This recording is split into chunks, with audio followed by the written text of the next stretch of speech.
10 minute में बनने वाला एक डेज़र्ट है जिसकी रेसिपी आज मैं आपके साथ शेयर करूंगी। बहुत मज़े का ये मीठा बनता है। घर में अचानक मेहमान आ जाए तो उनके लिए आप मीठे में ये बना सकते हैं। बहुत झटपट ये बन जाता है।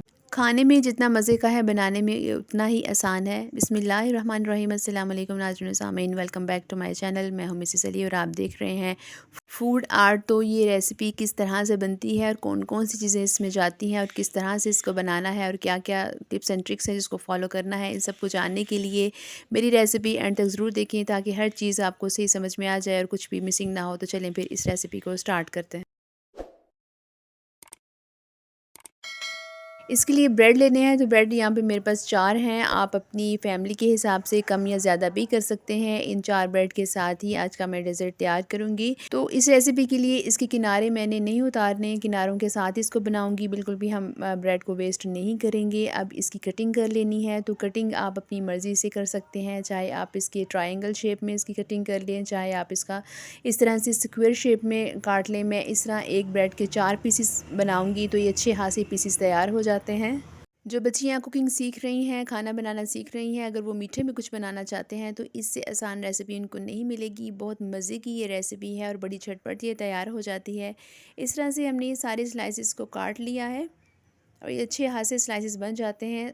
अब इसको फ्राई करना है। तो फ्राई के लिए ऑयल को गर्म कर लेना है। इसको हम शैलो फ्राई करेंगे, डीप फ्राई नहीं करना है। और जब ऑयल गर्म हो जाए तो 5 से 6 पीसेस आप इसमें डाल दें, क्योंकि ये बड़ी जल्दी ऑयल चूस लेते हैं। तो हमने इसको फटाफट करना है, तेज़ आंच पर करेंगे। इसको 2 मिनट में हमने इसको बना लेना है और इस तरह से ये बड़े क्रिस्पी बनते हैं, बड़े मज़े के बनते हैं। अब जब इसका कलर गोल्डन हो जाए तो इसको निकाल लेना है।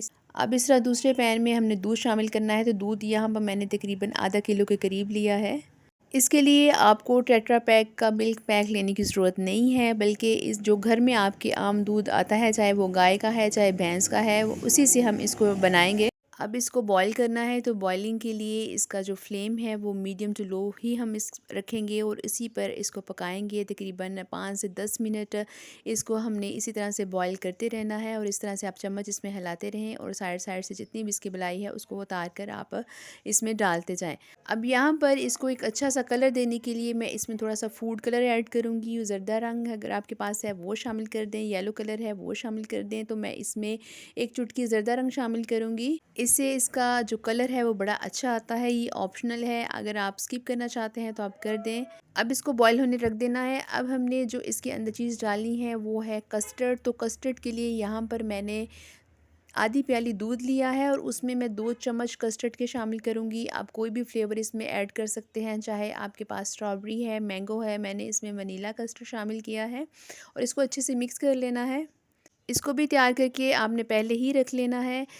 अब दूध में चीनी शामिल करनी है। तो चीनी यहाँ पर 6 चम्मच मैं शामिल करूँगी। आप इसकी क्वांटिटी कम भी कर सकते हैं। अगर आपको ज़्यादा मीठा पसंद है तो आप इसको बढ़ा भी सकते हैं, लेकिन ये बिल्कुल परफेक्ट क्वांटिटी है। इससे बैलेंस्ड मीठा बनेगा, ना तो बहुत ज़्यादा ये फीका होगा और ना ही ये बहुत ज़्यादा मीठा होगा। तो ये क्वांटिटी बिल्कुल ठीक है चीनी की, आप इतनी ही इसमें ऐड कर लीजिएगा।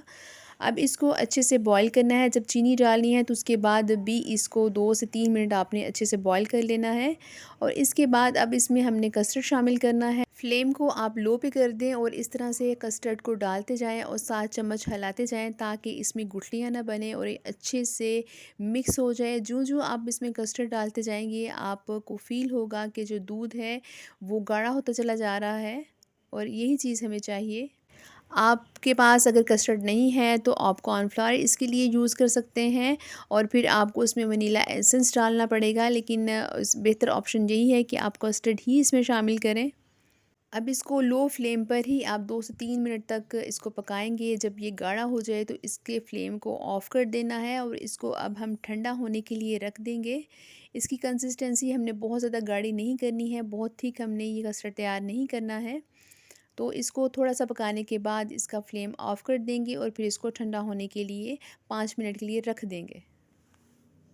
अब आप सर्विंग डिश लेंगे और उसमें इस कस्टर्ड को डाल देंगे। ये अभी थोड़ा गर्म है, ज़्यादा इसको ठंडा नहीं करना है कि फ़्रिज वाला आपने काम नहीं करना कि फ़्रिज में रख कर इसको ठंडा करें।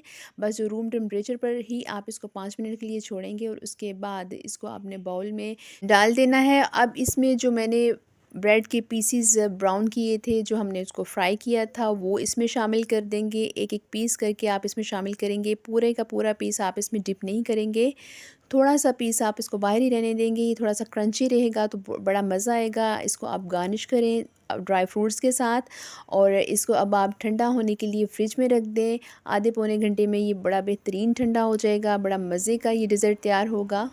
आप इसको ज़रूर ट्राई कीजिएगा और मुझे इसका फ़ीडबैक ज़रूर दीजिएगा। उम्मीद है आपको मेरी आज की रेसिपी पसंद आई होगी। अगर आई है तो इसको लाइक ज़रूर कीजिएगा और मेरे चैनल को ज़रूर सब्सक्राइब कीजिएगा, ताकि हर आने वाली नई वीडियो सबसे पहले आप तक पहुँचे। अल्लाह ने चाहा तो एक नई वीडियो के साथ आपकी खिदमत में फिर हाज़िर होंगी। तब तक अपना और अपने प्यारों का बहुत सा ख्याल रखें। अल्लाह हाफ़िज़।